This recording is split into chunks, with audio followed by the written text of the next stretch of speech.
Pour Hobbes, toute pensée humaine commence par la sensation. La sensation est causée par la pression d'objets extérieurs sur nos organes. Ces objets peuvent être directs, comme une table, ou indirects, comme la lumière du soleil.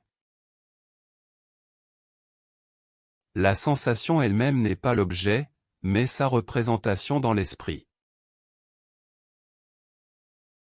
Cette pression se déplace vers le cerveau et le cœur. La réaction à cette pression est ce que nous appelons voir, entendre ou sentir. L'origine de toute connaissance est donc physique et mécanique. Sans objet extérieur, il n'y a pas de sensation.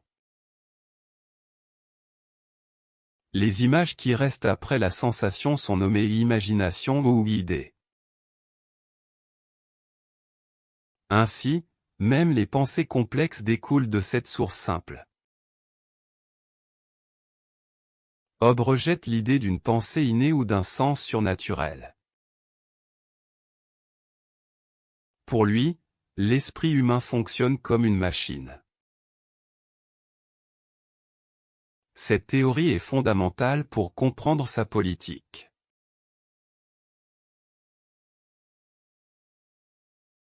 Toute pensée humaine vient de nos sens. Quand un objet n'est plus présent, nous gardons une image de lui. Cette image s'appelle l'imagination. L'imagination est donc une sensation affaiblie. Par exemple, nous imaginons un homme après l'avoir vu. Les rêves sont une forme d'imagination pendant le sommeil. Nous pouvons aussi imaginer des choses qui n'existent pas, comme un dragon. Cette capacité est la source de la mémoire. La mémoire nous permet de relier des pensées successives. Sans imagination, il n'y aurait pas de langage ou de science. Mais l'imagination peut aussi créer la peur, comme la peur des fantômes. C'est pourquoi il faut la contrôler par la raison. L'imagination est la base de toute connaissance humaine.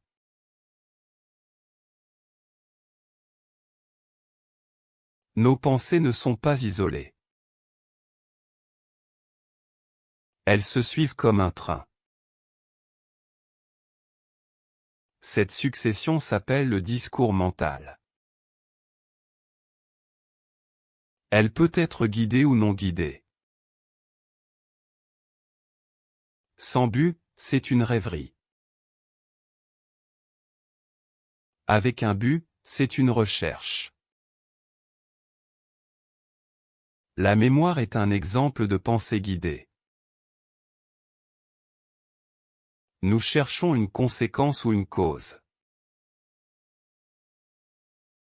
Cette capacité est la base du raisonnement. L'expérience guide nos attentes futures. Nous prévoyons ce qui va probablement arriver.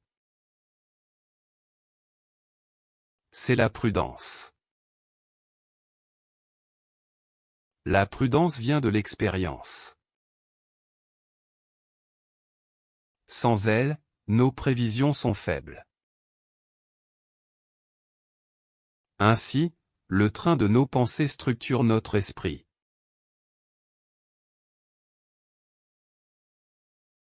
La parole est l'un des plus grands avantages de l'homme. Elle nous permet de communiquer nos pensées aux autres. Sans elle, il n'y aurait ni société ni État. Les mots sont des signes arbitraires pour nos idées. Ils n'ont pas de lien naturel avec les choses qu'ils représentent. C'est pourquoi les langues sont différentes à travers le monde. La parole sert à exprimer nos désirs et nos craintes. Elle nous aide aussi à raisonner et à chercher la vérité. Mais elle peut être utilisée pour tromper et manipuler. Les définitions claires des mots sont donc essentielles. Sans accord sur le sens des mots, la paix est impossible. Les erreurs de langage mènent souvent à des conflits. La parole est la base de la science et de la philosophie. En conclusion, c'est un outil puissant mais dangereux.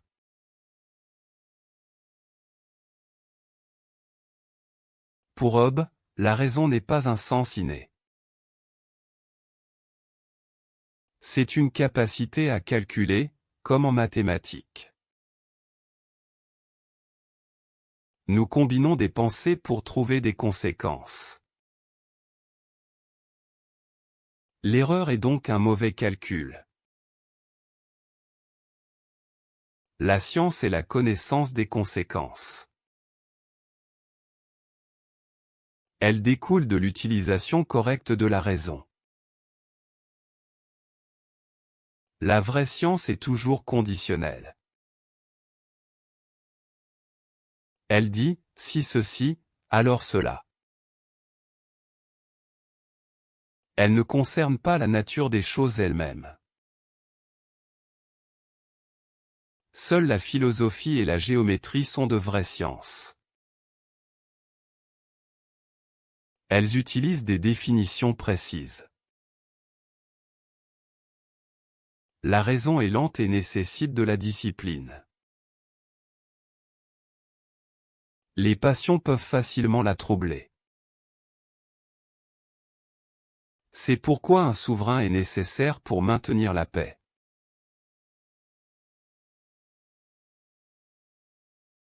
Les passions sont les mouvements intérieurs de l'homme. Elles commencent par le désir ou l'aversion. Nous désirons ce que nous pensons être bon.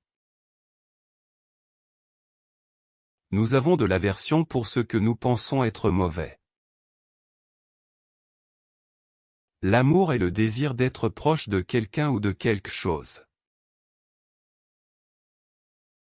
La haine est l'aversion avec le souhait de faire du mal. L'espoir est l'attente d'un désir qui peut se réaliser. La crainte est l'attente d'un mal qui peut arriver. La colère est un désir soudain de riposter. La curiosité est le désir de connaître. L'ambition est le désir de pouvoir ou d'honneur. Ces passions sont naturelles et universelles. Elles poussent les hommes à agir. La vie humaine est donc une poursuite constante de désirs. Sans pouvoir, nous ne pouvons pas satisfaire nos désirs.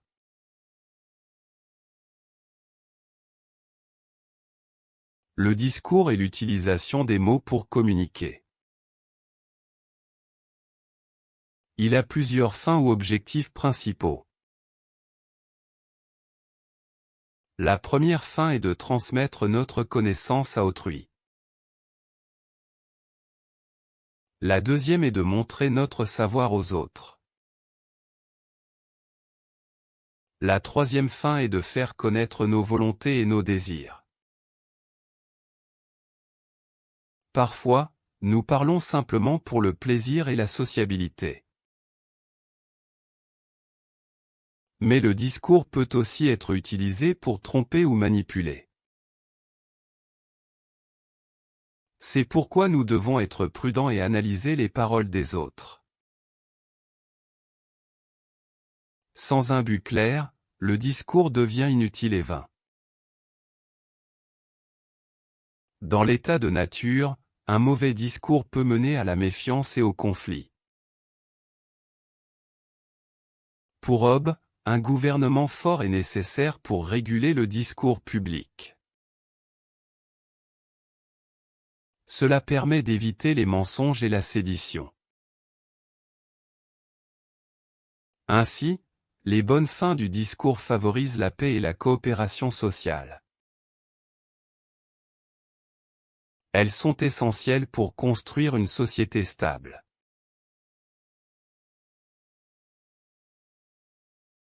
Les vertus intellectuelles sont les qualités de l'esprit qui sont estimées. Elles diffèrent des vertus morales, qui concernent les passions et les désirs. La raison est la vertu intellectuelle fondamentale. C'est par la raison que nous acquérons la science et la prudence. La science est la connaissance des conséquences générales et certaines. La prudence, elle, est la prévision des conséquences spécifiques dans la vie pratique. Un homme prudent tire des leçons de l'expérience. L'ignorance des causes et des effets mène à la superstition. La curiosité pour les causes est une autre vertu importante. L'éloquence et la sagacité sont aussi des dons de l'esprit. Ces vertus sont nécessaires pour bien gouverner et pour bien juger. Sans elles, les gens sont facilement trompés par les apparences. Le but de ces vertus est d'atteindre la paix et la sécurité. Dans l'état de nature, ces qualités sont souvent étouffées par la peur et la violence. Un souverain doit donc encourager le développement de la raison chez ses sujets.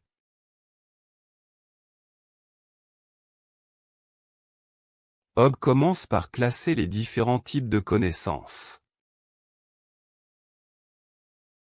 Il divise la connaissance en deux grandes catégories. La première est la connaissance des faits, appelée histoire. Cela inclut l'histoire naturelle et l'histoire civile. La seconde est la connaissance des conséquences, appelée philosophie. La philosophie cherche à comprendre les causes et les effets. Pour Hobbes, la vraie science est la philosophie.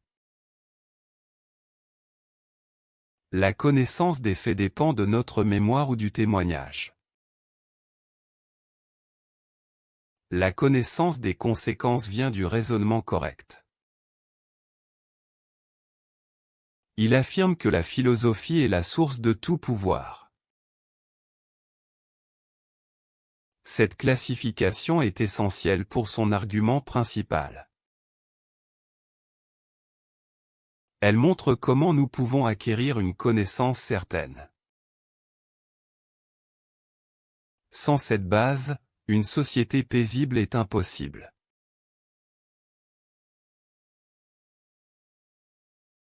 Le pouvoir d'une personne est sa capacité à obtenir un bien futur. Ce pouvoir peut être naturel ou acquis. La force physique et l'intelligence sont des pouvoirs naturels. La richesse et la réputation sont des pouvoirs acquis. Le pouvoir est relatif et dépend de la valeur que les autres lui accordent. La valeur d'une personne est son prix, déterminé par la demande des autres.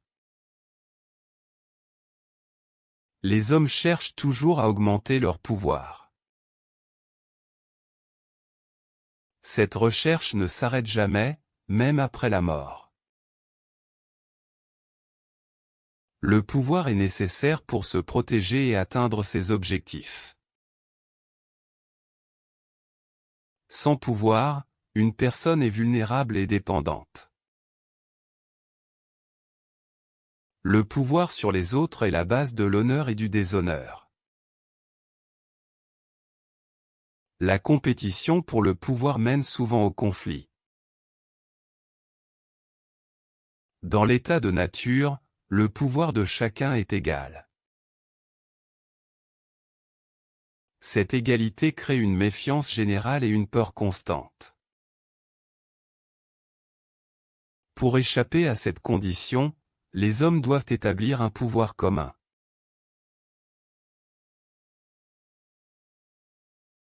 Les mœurs sont les façons de vivre des gens. Ces différences viennent de la recherche du bonheur. Chaque personne désire des choses différentes. Certains aiment le pouvoir, d'autres préfèrent la sécurité.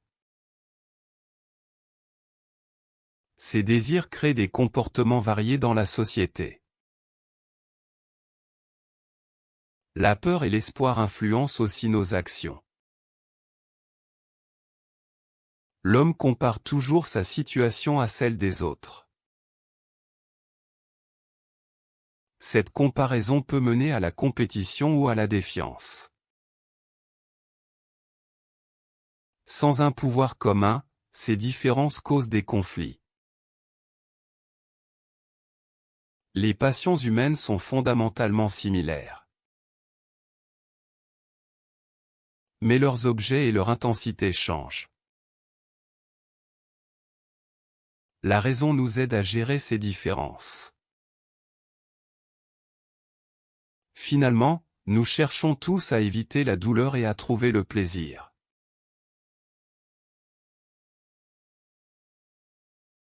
Les hommes créent des dieux par peur de l'inconnu. Ils veulent comprendre les causes des événements. La religion naturelle vient de cette curiosité et de cette inquiétude. Les gens attribuent leur chance ou leur malchance à une puissance invisible. Cette croyance est universelle, mais les pratiques religieuses varient. Les prophètes prétendent recevoir des commandements divins. Le souverain doit contrôler la religion publique pour maintenir la paix. Sinon, les conflits religieux peuvent détruire l'État.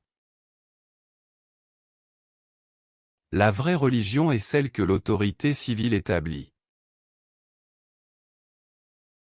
La foi privée est libre, mais les actions publiques doivent suivre la loi. Les miracles ne sont pas des preuves contre la raison du souverain. L'obéissance au souverain terrestre est le premier devoir religieux. Le royaume de Dieu sur terre est un État bien gouverné.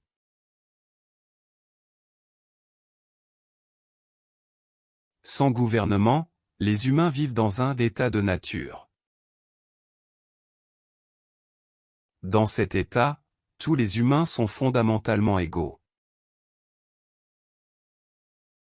Ils ont les mêmes espoirs et les mêmes peurs. Chaque personne a un droit naturel sur toute chose. Cette liberté totale mène à la compétition et à la méfiance. Les gens se battent pour les ressources, pour la sécurité, et pour la gloire. La vie devient une guerre de tous contre tous. Dans cette guerre, il n'y a pas de notion de bien ou de mal. Il n'y a pas d'industrie, de culture, ou de société stable. La vie est solitaire, pauvre, désagréable, brutale et courte. Cet état est le résultat de nos passions naturelles et de notre raison. La peur de la mort violente est la passion la plus forte. Cette peur pousse les gens à chercher la paix. Pour trouver la paix, ils doivent créer un pouvoir commun.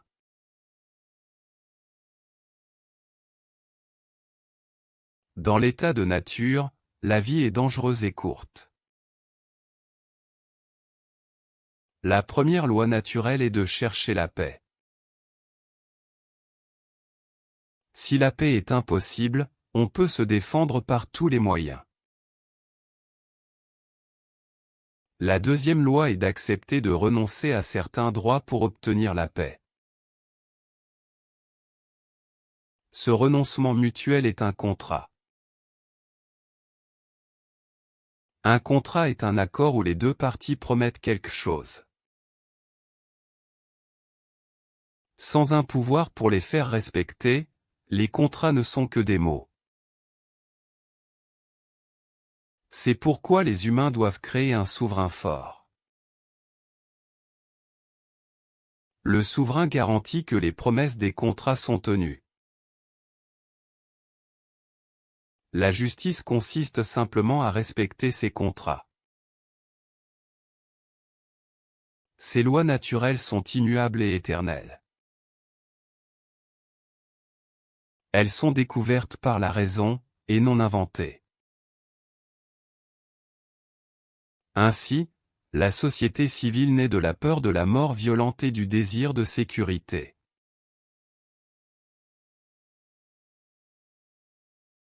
La première loi de nature est de chercher la paix. La deuxième loi est de renoncer à certains droits pour obtenir la paix. On doit respecter les accords que l'on a conclus. Il faut être reconnaissant envers ceux qui nous aident. Chacun doit faire des efforts pour s'adapter aux autres. On doit pardonner les offenses du passé si la personne change. La vengeance ne doit pas guider nos actions. Il est interdit de montrer du mépris ou de la haine envers les autres. Tous les humains sont égaux par nature. Personne ne peut juger sa propre cause. Les arbitres des conflits doivent être impartiaux. Si un conflit ne peut être résolu, on doit accepter un tirage au sort. Ces lois sont valables pour tous, en tout temps. Elles forment la base d'une société paisible.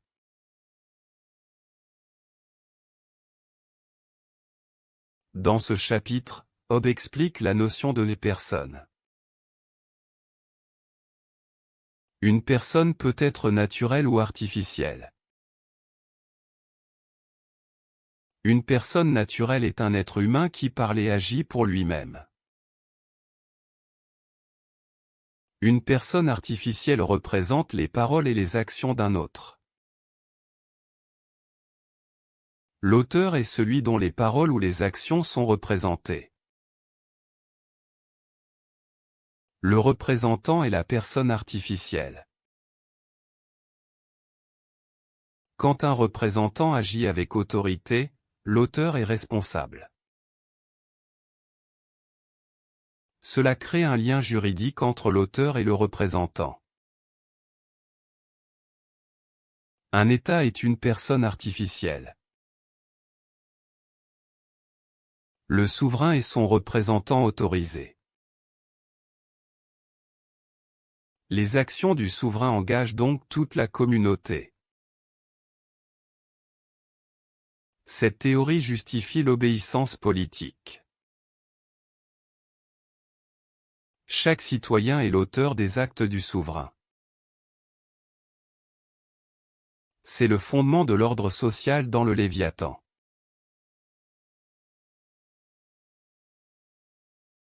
Les hommes vivent naturellement dans un état de guerre de tous contre tous. Cette condition est misérable et pleine de peur. Ils désirent donc la paix et la sécurité. La raison leur donne des lois naturelles pour sortir de cet état. Mais ces lois sont insuffisantes sans un pouvoir pour les faire respecter. La seule solution est de créer un pouvoir commun. Chaque individu doit convenir avec les autres de renoncer à son droit naturel. Il transfère ce droit à un homme ou à une assemblée. Cela signifie que tous autorisent les actions de ce souverain.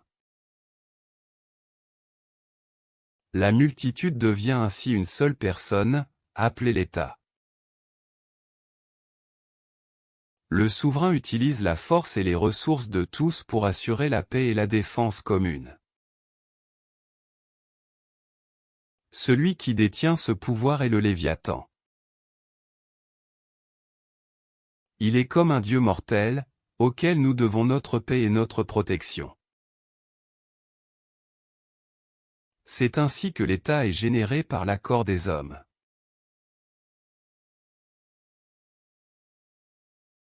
Le souverain a le droit de faire les lois.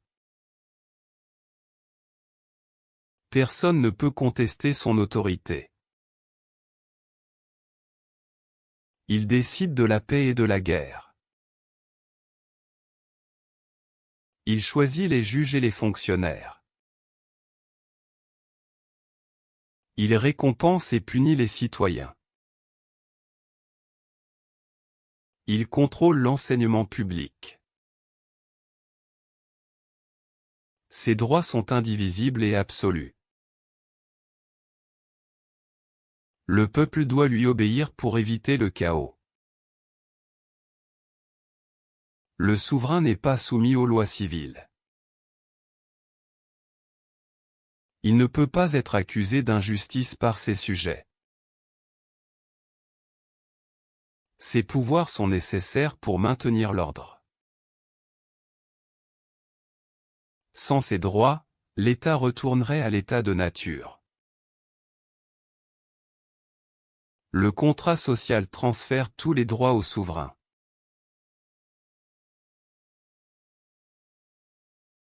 Il n'existe que 3 sortes de gouvernement. Ces 3 formes sont la monarchie, l'aristocratie et la démocratie. La monarchie est le gouvernement par un seul individu. L'aristocratie est le gouvernement par un groupe restreint de personnes.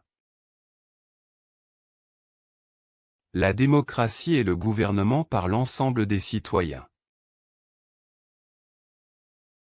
Toutes les autres formes ne sont que des variantes de ces 3 types. Le choix de la forme dépend de la situation du pays. Chaque forme a ses avantages et ses inconvénients. La monarchie peut prendre des décisions rapides. Cependant, le pouvoir d'un seul homme peut aussi conduire à des abus. L'aristocratie peut bénéficier de la sagesse collective. Mais ce groupe peut défendre ses propres intérêts. La démocratie donne le pouvoir au peuple. Pourtant, les décisions peuvent être lentes et désordonnées. L'objectif principal reste toujours la paix et la sécurité des sujets.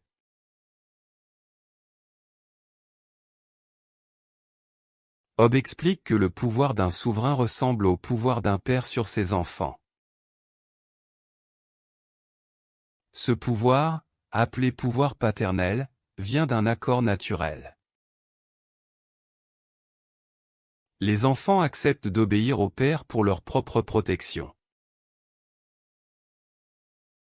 De la même manière, les citoyens acceptent d'obéir au souverain pour leur sécurité. Le pouvoir despotique, lui, vient de la conquête par la guerre.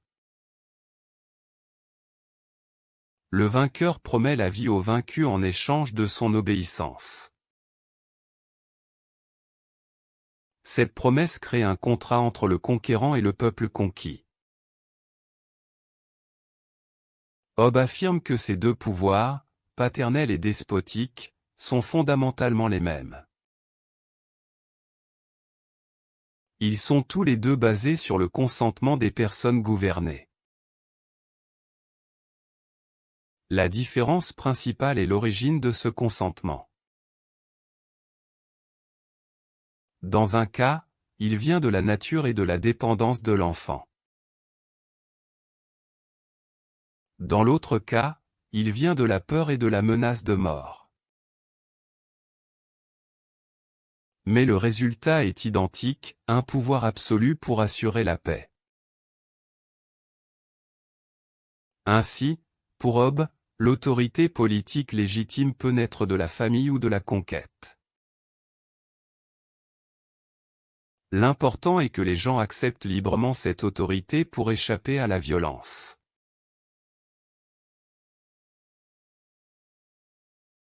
La liberté n'est pas l'absence de toute loi.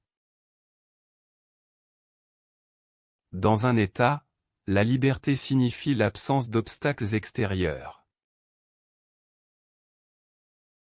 Les sujets sont libres de faire ce que le souverain n'a pas interdit par la loi. Ils ne sont pas libres de désobéir. Cette liberté existe pour les actions privées, comme le choix d'un métier. Les sujets conservent le droit naturel de se défendre. Personne n'est obligé de se tuer ou d'accuser sa famille. La vraie liberté est la liberté par la loi, pas contre elle. Le souverain a le pouvoir absolu pour protéger la paix. Cette puissance garantit la sécurité de tous. Sans cette autorité, nous retournerions à l'état de nature et à la guerre. La liberté des sujets est donc compatible avec un pouvoir fort. Elle ne menace pas l'ordre public. En échange de la protection, les sujets acceptent certaines restrictions. C'est le fondement d'une société stable.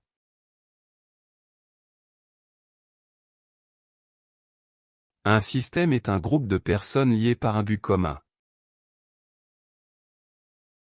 Ces systèmes peuvent être réguliers ou irréguliers. Les systèmes réguliers sont autorisés par le souverain. Les systèmes irréguliers agissent sans cette permission. Un exemple de système régulier est une corporation de marchands. Un système politique est un groupe qui représente le peuple. Il doit toujours être subordonné au pouvoir souverain. Les systèmes privés, comme les familles, ont aussi des règles. Mais leur autorité vient finalement de l'État. Un système illégal menace la paix et la sécurité. Le souverain a le droit de les dissoudre. Tout pouvoir dans un système est un pouvoir délégué. Aucun système ne peut avoir une autorité absolue. L'autorité absolue appartient seulement au souverain. Cela est essentiel pour maintenir l'ordre dans la société.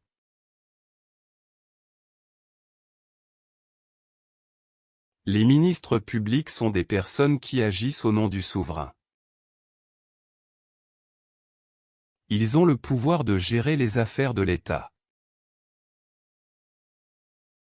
Leur autorité vient de la personne qui détient la souveraineté. Il existe différents types de ministres pour différentes tâches. Certains s'occupent de la guerre, d'autres de la justice ou des finances. Un ministre n'est pas un souverain, mais son représentant. Ses actions engagent la responsabilité du souverain. Sans ces ministres, le souverain ne pourrait pas gouverner efficacement un grand État. Ils doivent être choisis pour leurs compétences et leur loyauté. Leur rôle est essentiel pour maintenir l'ordre et exécuter les lois. Si un ministre abuse de son pouvoir, le souverain doit le punir. Ainsi, le système des ministres renforce l'autorité souveraine. C'est une partie nécessaire du gouvernement d'un Commonwealth.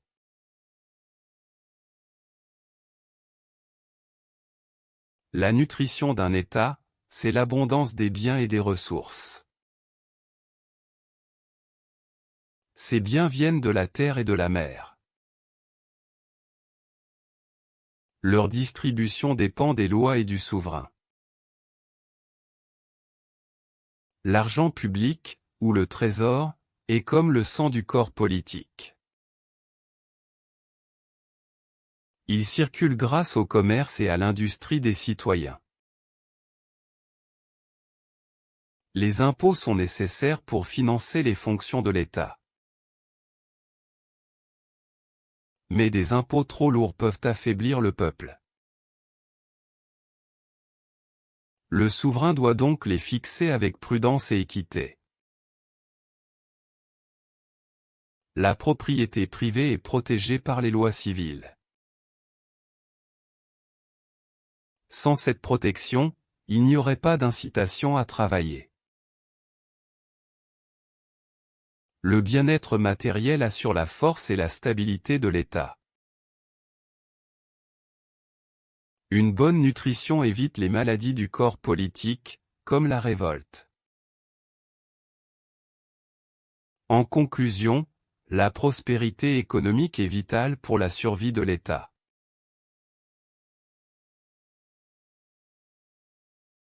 Le conseil est différent d'une commande. Donner un conseil, c'est proposer ce qui est bon pour quelqu'un. Celui qui reçoit le conseil n'est pas obligé de le suivre. Un commandement vient d'une autorité et crée une obligation. Les bons conseillers cherchent le bien de la personne qu'ils conseillent. Ils doivent donner des conseils clairs et basés sur la raison. Le souverain a besoin de bons conseils pour gouverner efficacement. Cependant, la décision finale appartient toujours au souverain. Suivre un mauvais conseil peut mener à des conséquences désastreuses. La flatterie est un mauvais conseil qui cherche à plaire, pas à aider. Un conseil secret peut cacher des intentions égoïstes. Pour la paix et la sécurité, le conseil doit être ouvert et honnête. Le but du conseil est d'éclairer le jugement du souverain. En fin de compte, le souverain porte la responsabilité de ses choix.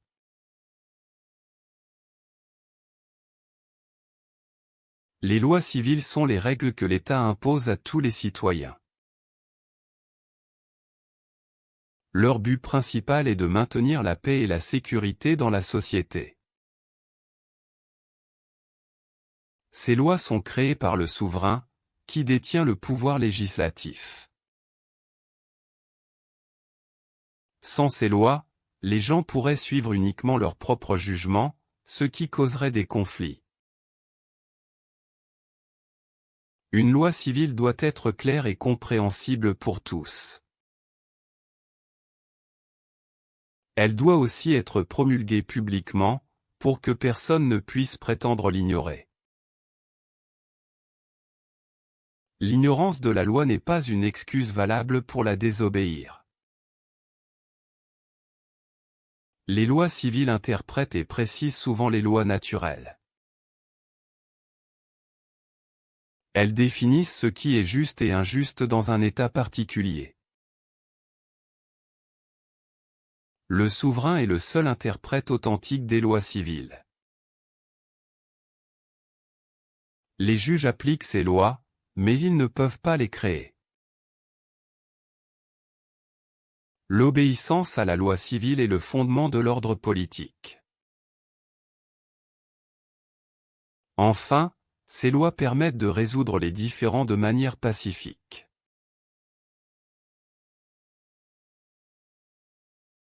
Un crime est une violation d'une loi. Les lois sont créées par le souverain pour maintenir la paix. Une action n'est un crime que si elle est interdite par une loi. Parfois, une personne peut avoir une excuse pour son crime. L'ignorance de la loi n'est généralement pas une excuse valable. Si une personne agit sous la contrainte, cela peut être une excuse.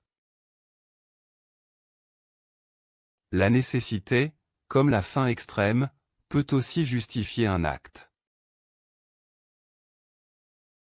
La folie ou la maladie mentale peut excuser un criminel. Un enfant trop jeune ne peut pas comprendre ses actes. Le souverain a le pouvoir ultime de pardonner les crimes. Sans loi, il n'y a pas de crime, seulement du mal. Le but des excuses est de distinguer la faute de l'innocence. La justice doit examiner chaque cas avec soin. Un système légal clair est essentiel pour une société stable.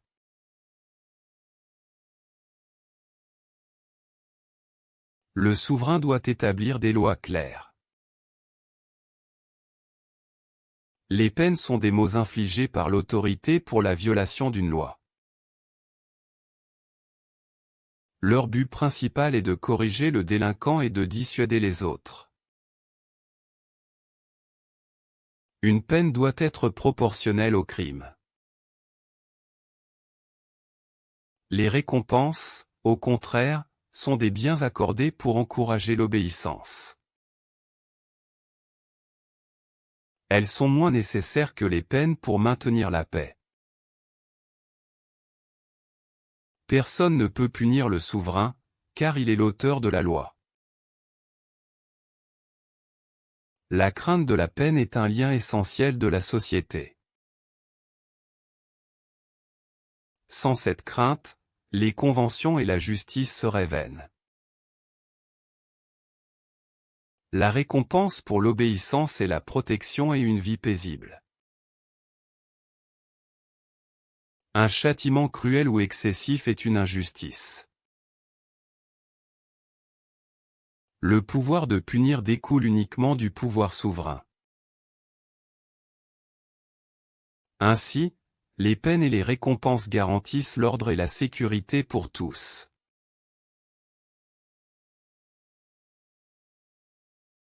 Un État devient faible quand les gens suivent leur conscience personnelle plutôt que la loi. Cela crée une division et mène à la désobéissance. Un autre problème est la croyance que le souverain doit obéir aux lois civiles. En réalité, le souverain est la source de ces lois. Donner trop de pouvoir à des groupes particuliers est aussi dangereux. Ces groupes peuvent devenir des États dans l'État. La propriété privée absolue affaiblit l'autorité de l'État. L'État doit pouvoir utiliser les biens pour la défense commune. Imiter les gouvernements des pays voisins est une erreur. Chaque État a des besoins et des traditions uniques. Les divisions géographiques trop grandes empêchent un bon contrôle. Une population trop nombreuse peut causer des difficultés similaires. Enfin, l'avidité et l'ambition des riches menacent la stabilité. Ils cherchent souvent un pouvoir et des privilèges spéciaux. Toutes ces choses réduisent le pouvoir nécessaire pour maintenir la paix.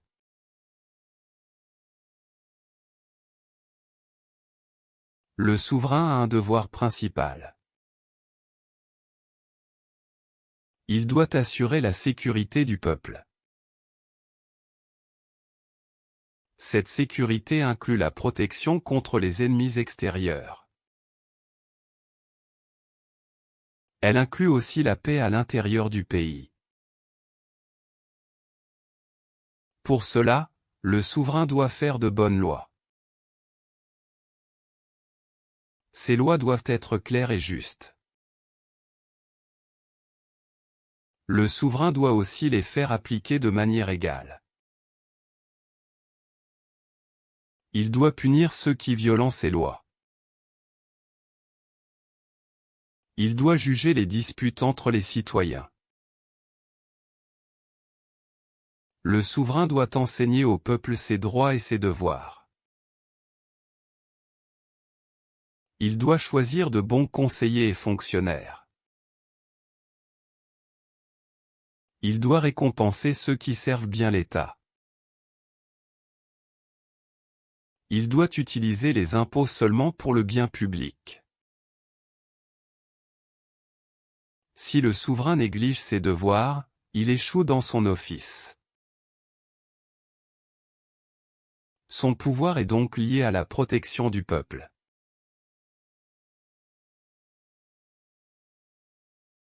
Job explique que Dieu est le souverain suprême de l'univers par nature. Son pouvoir ne dépend d'aucun contrat ou accord humain. Ce royaume est éternel et universel. Les lois naturelles, comme la raison, sont en réalité les commandements de Dieu. Dieu gouverne tous les humains par ses lois, qu'ils les reconnaissent ou non. Ainsi, le devoir fondamental de l'homme est d'obéir à la loi naturelle. Ce devoir précède et fonde tous les devoirs envers un souverain terrestre. Le vrai bonheur, ou félicité éternelle, vient de l'obéissance à Dieu. Cependant, ce royaume par nature est distinct du royaume prophétique décrit dans la Bible. Le premier s'applique à tous par la raison, le second seulement à ceux qui croient en la révélation. La peur et la puissance de Dieu sont les bases de la religion naturelle. Cette conception permet de réconcilier la philosophie politique avec la théologie. Pour Job, la souveraineté politique humaine doit imiter cette souveraineté divine absolue.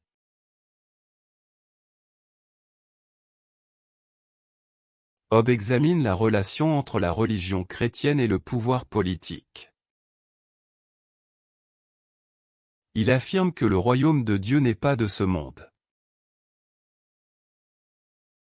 Par conséquent, les dirigeants terrestres ne reçoivent pas leur autorité directement de Dieu. Leur pouvoir vient du consentement du peuple, comme dans tout autre État. Les commandements de Dieu doivent être interprétés par le souverain. Le souverain est le chef de l'Église dans son propre territoire. Les sujets doivent obéir aux lois civiles, même si elles semblent contraires à leur conscience religieuse. La seule exception est un commandement divin direct et incontestable. Un tel commandement serait un miracle, qui est très rare. Ainsi, le christianisme ne crée pas un conflit fondamental avec l'autorité politique. La foi et l'obéissance civile peuvent coexister. Le rôle du clergé est d'enseigner, pas de gouverner. Cette séparation est essentielle pour la paix sociale. En conclusion, la politique chrétienne reconnaît la suprématie du souverain en matière de loi.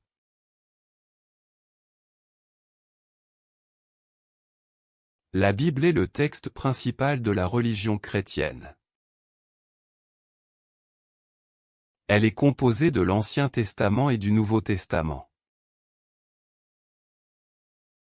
Ces livres sont considérés comme la parole de Dieu. Cependant, leur autorité dépend de la reconnaissance par l'État. Sans cette reconnaissance, ils ne sont que des écrits historiques. Le souverain décide quels livres sont canoniques. Il interprète aussi leur signification pour la communauté. Aucun individu ne peut imposer sa propre interprétation. Cela éviterait les conflits et les guerres de religion. L'État utilise donc les Écritures pour promouvoir la paix. La lecture privée est permise, mais pas l'opposition publique. L'obéissance au souverain est un commandement divin. Ainsi, la loi civile et la loi religieuse sont unies. Cette unité est essentielle pour la stabilité du Commonwealth.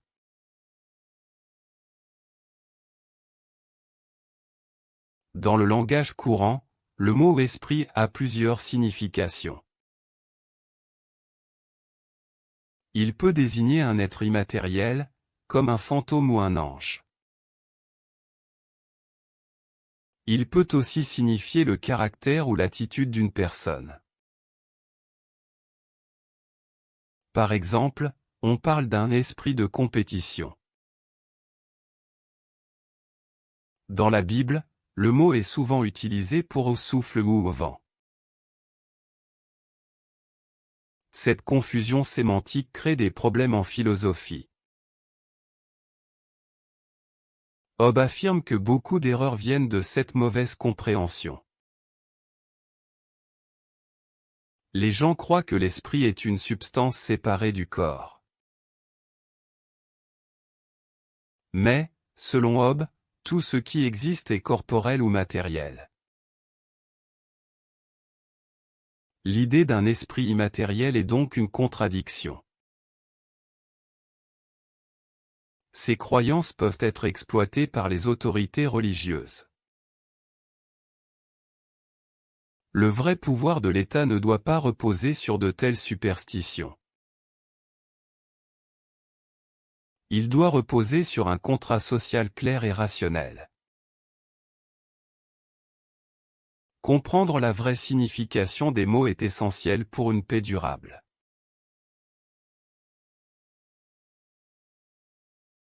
Dans ce chapitre, Hobbes examine le sens de l'expression « royaume de Dieu ».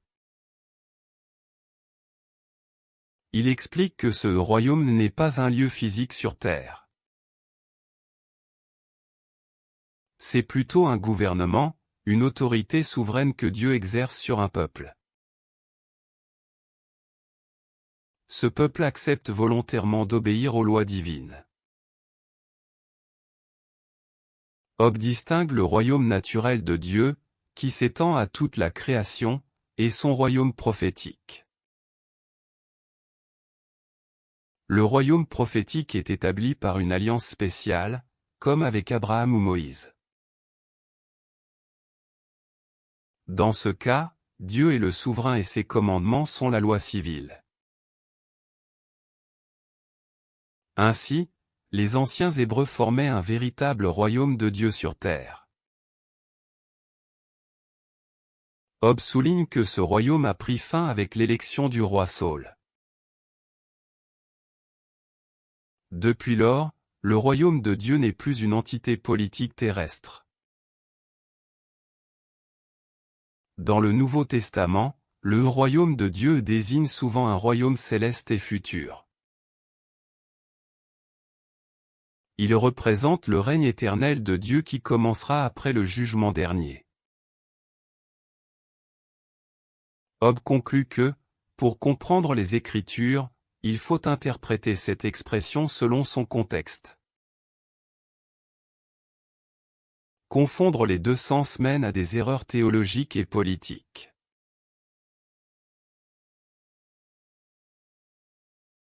La parole de Dieu est la révélation de sa volonté.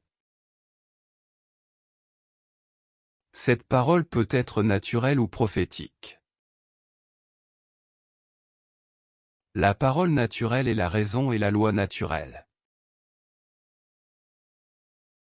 La parole prophétique est un message direct de Dieu. Les prophètes étaient les interprètes de cette parole. La Bible est considérée comme la parole écrite de Dieu. Mais son interprétation peut causer des désaccords.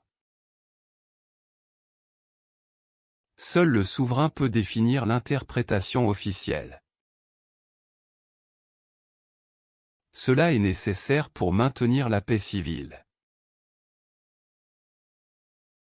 Les miracles étaient des signes pour confirmer la parole.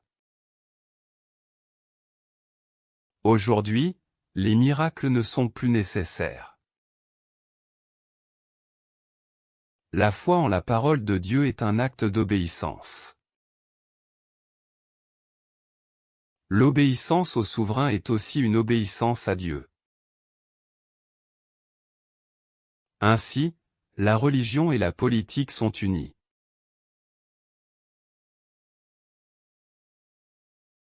Job définit un miracle comme un événement rare qui semble défier les lois de la nature.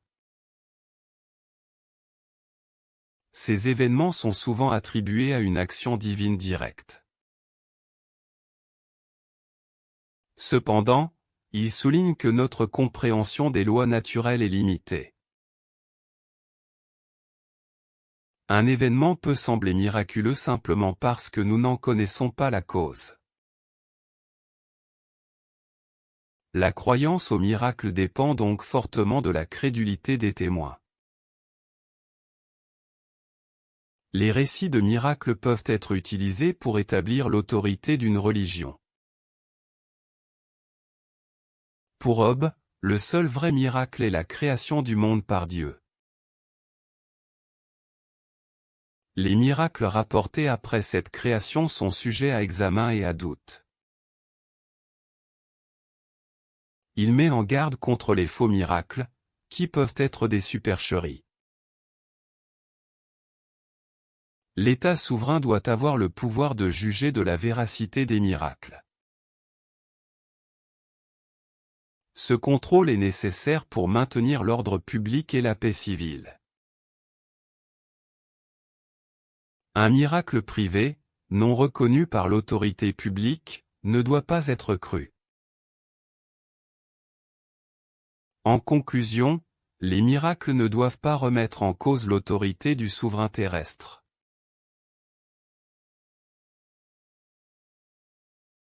Job discute la signification de la vie éternelle dans les Écritures.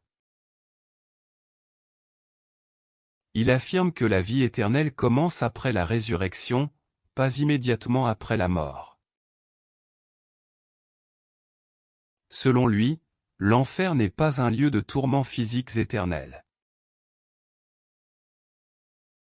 Le mot enfer signifie souvent la seconde mort ou la destruction éternelle. Cette destruction est la punition pour ceux qui rejettent la souveraineté de Dieu. Les méchants seront anéantis et ne souffriront pas pour toujours. La vie éternelle est donc un don de Dieu, réservé aux fidèles. Job rejette les interprétations populaires et poétiques de l'enfer. Il analyse les métaphores utilisées dans la Bible avec une grande prudence. Le feu de l'enfer symbolise la honte et le regret, pas une brûlure réelle. Cette vision rationnelle cherche à éviter la superstition et la peur. Enfin, Job souligne que seul le souverain civil peut définir le vrai sens de ces doctrines.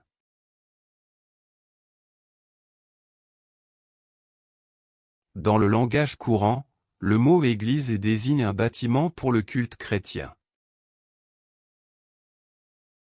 Mais pour Job, sa signification politique est bien plus importante. Le terme vient du grec ecclésia, qui signifie une assemblée de citoyens. Une église est donc essentiellement un groupe de personnes qui se réunit. Elle n'est pas définie par un lieu, mais par l'action de se rassembler. Dans le contexte chrétien, c'est une assemblée de fidèles. Cependant, une telle assemblée n'a d'autorité que si un souverain la reconnaît. Sans cette autorisation, ce n'est qu'une foule privée. L'Église devient publique et quand le souverain civil la gouverne. Il n'existe donc pas d'Église universelle avec un pouvoir sur les royaumes terrestres.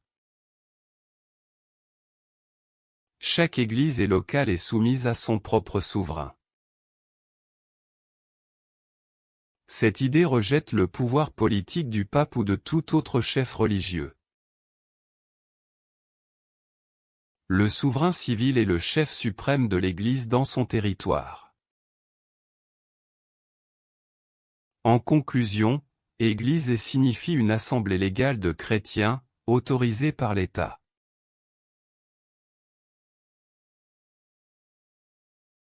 Le royaume de Dieu est un royaume réel, pas seulement métaphorique. Dieu a été le roi des Juifs par un accord spécial, une alliance. Ce pouvoir royal a été exercé par des représentants, comme Moïse. Après Moïse, les grands prêtres ont gouverné jusqu'à l'époque de Saül. Puis, Dieu a donné le pouvoir à des rois, comme David et Salomon. Ce royaume a pris fin avec la captivité à Babylone.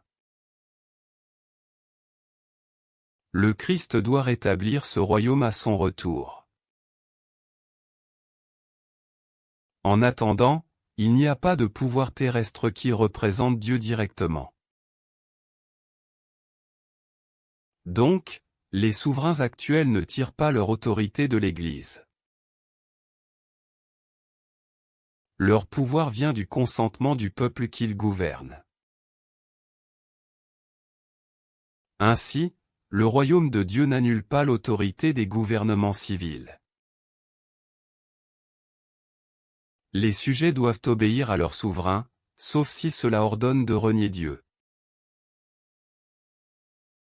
Cette obéissance est nécessaire pour la paix et la sécurité.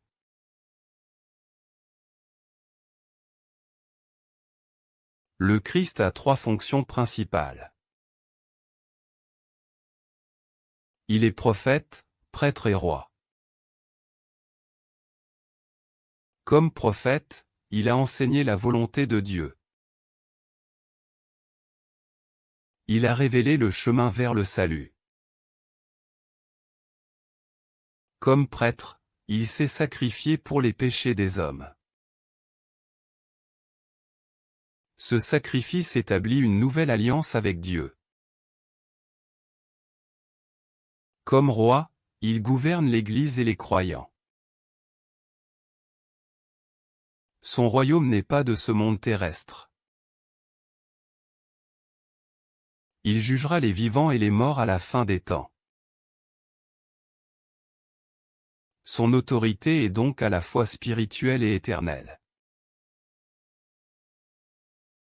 Les hommes doivent lui obéir pour obtenir la vie éternelle.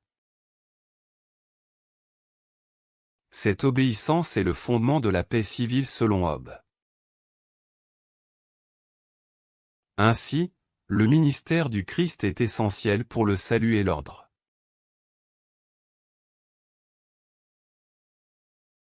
Le pouvoir ecclésiastique concerne l'autorité en matière de religion. Job affirme que ce pouvoir appartient au souverain civil, pas à l'Église. Dans un État, seul le souverain peut déterminer la doctrine religieuse officielle. Les chefs religieux doivent obéir au souverain, comme tous les autres citoyens. Sinon, leur influence pourrait créer un conflit et menacer la paix. L'idée d'un pouvoir papal indépendant est donc rejetée. L'interprétation des Écritures est aussi contrôlée par l'autorité civile. Cela empêche les disputes théologiques de diviser le royaume. Le souverain a le devoir de protéger ses sujets, y compris de l'erreur religieuse. Aucun clergé ne peut excommunier quelqu'un sans l'accord du souverain. La vraie Église est, pour Job, la communauté des croyants sous un même souverain. Cette vision unifie le pouvoir politique et religieux pour maintenir l'ordre. Elle s'oppose directement à la revendication d'autorité universelle par l'Église de Rome. En conclusion, le pouvoir sur la religion est une partie essentielle de la souveraineté.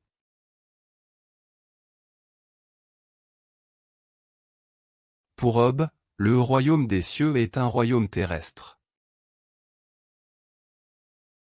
Il commence avec le règne de Dieu sur les Juifs par l'alliance avec Abraham. Cette alliance a été renouvelée avec Moïse. Le Christ est venu rétablir ce royaume, qui avait été perdu. L'admission dans ce royaume nécessite la foi en Jésus comme le Christ. Il faut aussi obéir aux lois du souverain civil.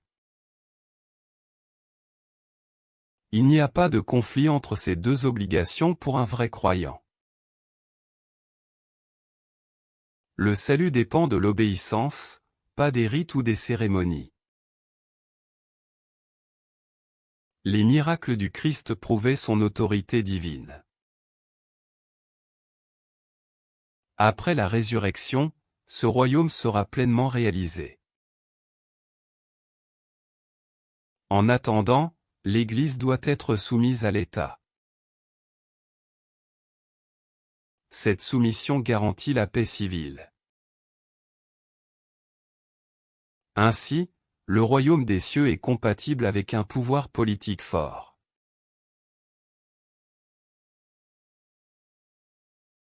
Job examine les causes de l'ignorance religieuse. Il affirme que cette obscurité vient souvent des universités. Les professeurs y enseignaient la philosophie d'Aristote. Cette philosophie mélangeait la raison et la foi. Le résultat était une confusion générale. Les gens ne pouvaient pas distinguer la loi divine de la loi humaine. Les autorités religieuses abusaient de leur pouvoir.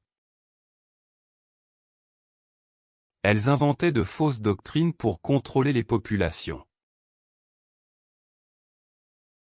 Ces doctrines créaient la peur et la superstition. L'Église revendiquait un pouvoir supérieur à celui de l'État. C'était, selon Hobbes, une source majeure de conflits. La vraie religion doit être simple et claire. Elle ne doit pas s'opposer aux lois naturelles de la souveraineté. L'État doit avoir le dernier mot sur toutes les questions terrestres. Ainsi, on peut dissiper les ténèbres spirituelles.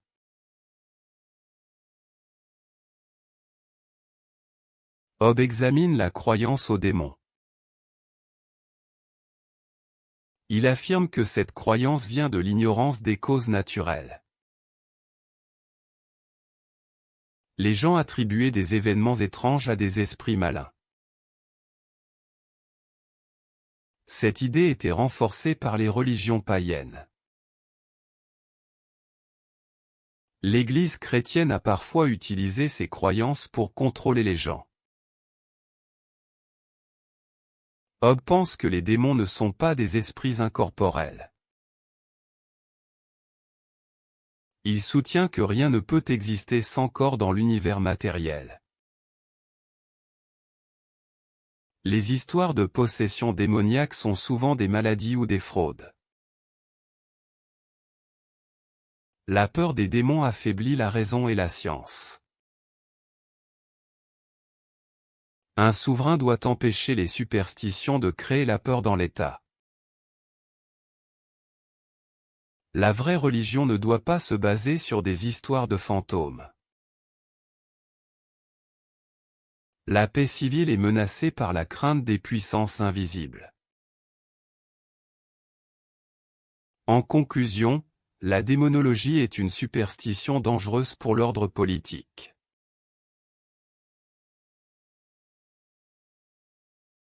Hobbes critique la philosophie qui s'éloigne des Écritures. Cette philosophie est souvent inspirée par la tradition grecque. Elle crée de la confusion et obscurcit la vérité. Les philosophes utilisent des mots vides de sens. Ils inventent des concepts abstraits et inutiles. Ces idées peuvent même menacer la paix civile. Pour Hobbes, la vraie lumière vient de la raison et de la Bible. La philosophie doit servir le bien commun, pas le compliquer. Les universités enseignent parfois ces fausses doctrines. Cela égare les gens et affaiblit l'autorité du souverain. La vaine philosophie est comme une fumée qui cache le soleil. Elle empêche les citoyens de voir leur véritable devoir. La solution est un enseignement basé sur des principes clairs.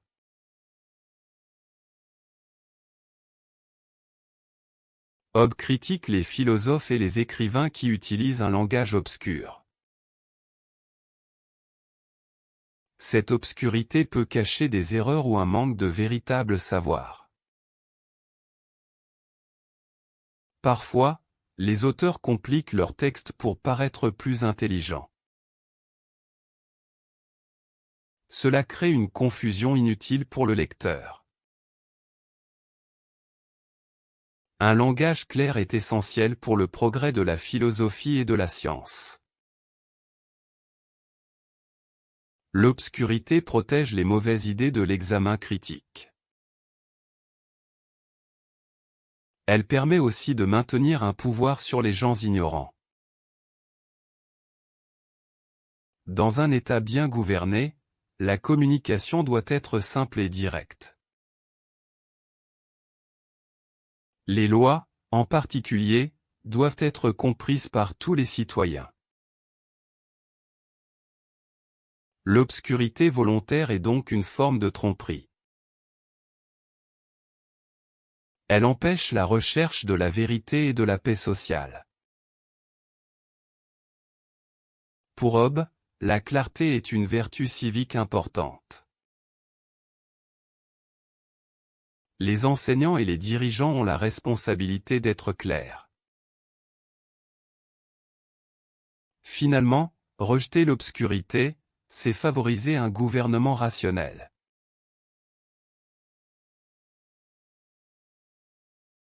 Je termine ici mon livre sur le gouvernement et la société.